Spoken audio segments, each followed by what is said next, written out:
Assalamualaikum warahmatullahi wabarakatuh. Di tangan saya ini ada lihat madu solawat. Sebagian konsumen bertanya kepada saya tentang madu solawat ini. Ustadz, kenapa madu solawat yang dari Ustadz ini kok encer ya, kok agak cair? Apakah dicampur air atau bagaimana Ustadz?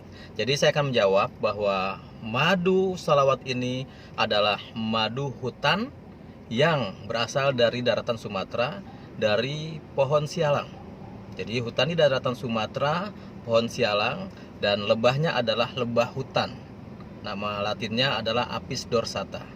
Berbeda dengan karakteristik madu ternak, di mana lebahnya lebih kecil. Kalau Apis dorsata ini atau madu hutan, lebahnya lebih besar dan dia menghisap nektar bunga dari hutan-hutan yang ada di sekitar daratan Sumatera ini. Karakteristik madu Sumatera memang lebih encer dibanding dengan madu Sumbawa. Karena ketika bicara madu, maka yang paling lekat di benak kita adalah madu Sumbawa, daratan Sumbawa. Sementara Sumbawa itu lebih banyak madu ternaknya dibandingkan madu hutan. Kita bisa lihat kan bagaimana Sumbawa bukan merupakan daerah hutan, tapi di Sumatera hutan begitu luas. Dan karakteristik madu hutan, madu liar itu yang pertama, dia mengikuti musim. Apabila pada bulan Februari ini misalnya ternyata musim pohon tertentu, maka warnanya seperti ini, agak gelap. Bisa jadi nanti di musim kemarau, di musim Agustus, bukan di musim penghujan misalnya, warnanya lebih terang karena ternyata lebah-lebah tersebut menghisap pohon di mana musim Agustus itu karakteristik buahnya atau bunganya itu memang lebih cerah. Jadi warnanya bisa berubah-berubah. Nah, karakteristik madu hutan Sumatera adalah lebih cair. Nah, pemirsa, ayah bunda yang dirahmati Allah Subhanahu wa taala, di antara pengusaha madu ini ada yang melakukan trik.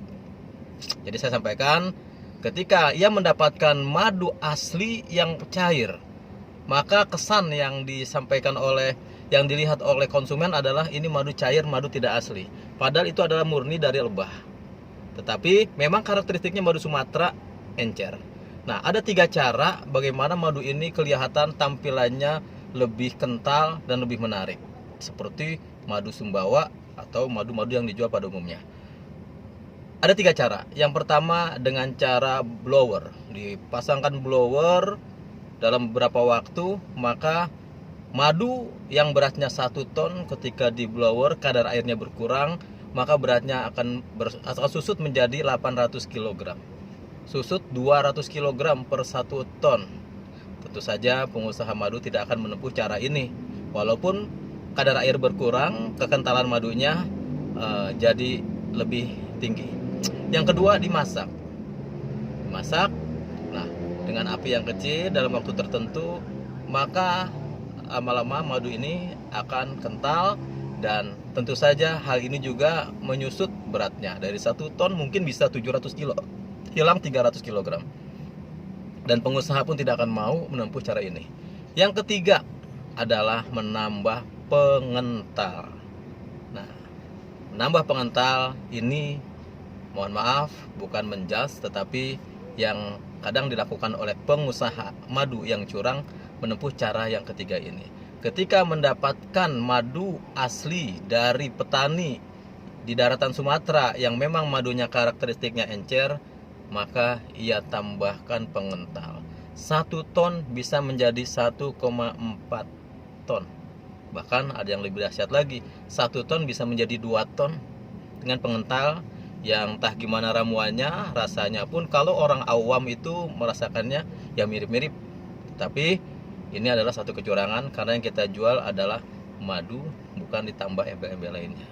Jadi ini yang sering banyak ditempuh, dan saya sebagai owner madu solawat tidak akan menempuh cara yang ketiga ini dengan pertimbangan ini adalah satu kecurangan. Adapun ketika secara 1 dan 2 tidak saya tempuh karena pertimbangan ekonomi dan bisnis, karena ketika kita memblower atau memasak akan berkurang, akan susut. Tetapi saya biarkan madu ini apa adanya, yang memang karakteristik madu Sumatera adalah encer dibandingkan dengan madu Sumbawa yang lebih kental. Jadi demikian penjelasan dari saya, semoga bermanfaat. Assalamualaikum warahmatullahi wabarakatuh.